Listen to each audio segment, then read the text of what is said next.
Hello friends, வணக்கம். Welcome to Mrs சமையலறை. நாம இன்னைக்கு நம்ம வீடியோல பார்க்க போற ரெசிபி என்னன்னா, ஒரு வாரத்துக்கு வச்சு சாப்பிடக்கூடிய ஒரு இன்ஸ்டன்டான ஈவினிங் ஸ்நாக்ஸ் இதாங்க பார்க்க போறோம். ரொம்ப ரொம்ப ஈஸியா செஞ்சிடலாம். ஒரு வாரத்துக்கு இது நல்லா சாஃப்டாவும் சூப்பராகவும் எப்படி பண்றது பார்க்கலாமா? அதுக்கு முன்னாடி நம்ம சேனலுக்கு இப்போ ஃபர்ஸ்ட் டைம் வரீங்க, மறக்காம சப்ஸ்கிரைப் பண்ணிக்கோங்க. இந்த ஸ்நாக்ஸ் பண்றதுக்கு ஃபர்ஸ்ட் ஒரு மிக்சிங் பவுல் எடுத்துக்கலாம். அதுல 1 கப் கோதுமை மாவு சேர்த்துக்கலாம். நீங்க மெஷரிங் கப்ல தான் எல்லா அளவும் எடுக்கணும் அப்படின்னு இல்லைங்க. நார்மலான ஒரு டீ கிளாஸ் இல்லைன்னா வீட்டுல இருக்க சாதாரண ஒரு சின்ன பவுல்ல கூட நீங்க அளந்து எடுத்துக்கலாம். அதே கப்ல 1 கப் அரிசி மாவு எடுத்திருக்கேங்க. இது வந்து கடையில வாங்கின அரிசி மாவு தான், அதை எடுத்திருக்கேன். கூடவே 1/2 கப் ரவை, 1/4 டீஸ்பூன் உப்பு, 1/4 டீஸ்பூன் ஏலக்காய் பவுடர் எல்லாத்தையும் சேர்த்து நல்லா மிக்ஸ் பண்ணி இதை தனியா வச்சிடலாம். இது அப்படி இருக்கட்டும். அடுத்ததா ஸ்டவ்ல ஒரு பாத்திரம் வச்சுட்டு அதுல 2 கப் வெல்லம் சேர்த்துக்கலாம். கூடவே 2.5 கப் தண்ணி சேர்த்துக்கலாம். இப்போ இந்த வெல்லம் நல்லா கரைஞ்சி ஒரு கொதி வந்துச்சுனாலே போதும்.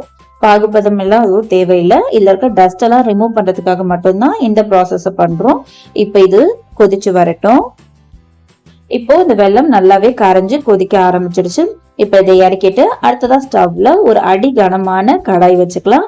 அதுல ஒரு ஃபில்டர் வச்சு நம்ம கரைச்சி வச்சிருக்க வெல்லம் இருக்கு இல்லையா, அதை வடிகட்டி சேர்த்துக்கலாம். சேர்த்துட்டு இது லைட்டா கொதிக்க ஸ்டார்ட் ஆகட்டும். பாருங்க, கொதி வர ஆரம்பிச்சிருச்சு. இப்ப நம்ம மிக்ஸ் பண்ணி வச்சிருக்க மாவு இருக்கு இல்லையா, அதை சேர்த்துக்கலாம். ஸ்டவ் ஃபுல் சிம்ல வச்சுட்டு இதை நம்ம பொறுமையா கொட்டிக்கலாம். மாவு இப்ப நம்ம எல்லாத்தையும் சேர்த்துட்டோம். ஸ்டவ் சிம்லயே வச்சு இதை பொறுமையா கலந்து விட்டுக்கலாம். ஒரு 2 ல இருந்து 3 நிமிஷத்துலயே இந்த தண்ணி எல்லாம் இந்த மாவு நல்லா இழுத்துட்டு நமக்கு மாவு வேக ஆரம்பிச்சிரும். பாருங்க, இப்பவே தண்ணி எல்லாம் அப்படி இழுத்துக்கிட்டு இருக்கு. ஒரு 3 நிமிஷம் ஆகட்டும். மாவு நல்லாவே வெந்து வந்துடும்.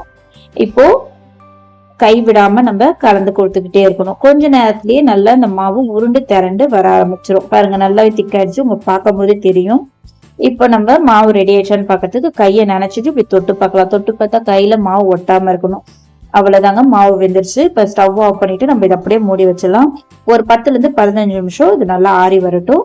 இந்த ரவையும் நமக்கு நல்லாவே வெந்துடும் அந்த சூட்லயே.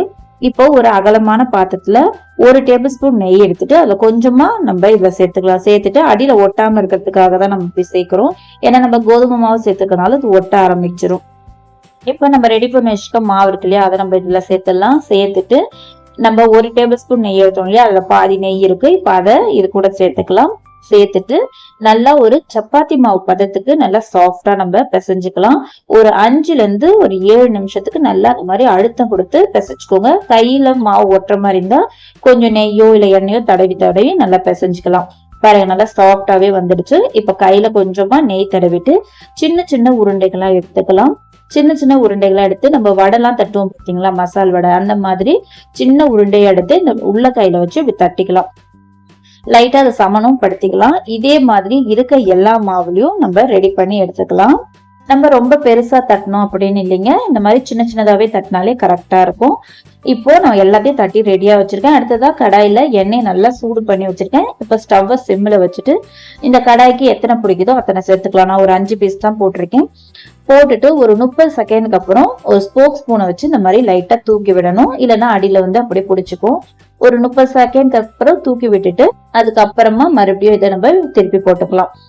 எடுத்த உடனே கரண்டி போட்டுறக்கூடாதுங்க. நமக்கு வந்து இந்த மாவு ரொம்ப சாஃப்டா இருக்கிறதுனால பிரிஞ்சு வந்துடும். இப்போ ஒரு 2 நிமிஷம் ஆயத்துல நல்லா வெந்து வந்திருக்கு. நல்லா கலரும் பாருங்களேன், நல்ல ஒரு கலர்ஃபுல்லா இருக்கு. இப்ப நம்ம எண்ணெயில இருந்து வடிச்சு எடுத்துக்கலாம். இதே மாதிரி இருக்கிற மாவுல நம்ம வந்து இது மாதிரி போட்டு எல்லாத்தையும் எடுத்துக்கலாம். அவ்வளவுதாங்க, ரொம்பவே இன்ஸ்டன்டான மினி அதிரசம் நமக்கு சூப்பராகவே ரெடி ஆயிடுச்சு. இது ஒரு வாரத்துல இருந்து 10 நாள் வரைக்கும் வச்சிருந்து சாப்பிடலாங்க. இது நல்லா ஆறுனதுக்கு அப்புறம் ஒரு ஏர்டைட் கண்டெய்னர் போட்டு ஸ்டோர் பண்ணிக்கலாம். ரொம்பவே சாஃப்டா டேஸ்டா இருக்கும். ஸ்கூல் விட்டு வர குழந்தைங்களுக்கு இது மாதிரி செஞ்சு பாருங்க. இந்த வீடியோ உங்களுக்கு பிடிச்சிருக்கும்னு நினைக்கிறேன். இந்த மாதிரி உங்களுக்கு யூஸ்ஃபுல்லான வீடியோஸ் கிடைக்கணும்னா நம்ம சேனல் மறக்காம சப்ஸ்கிரைப் பண்ணிக்கோங்க.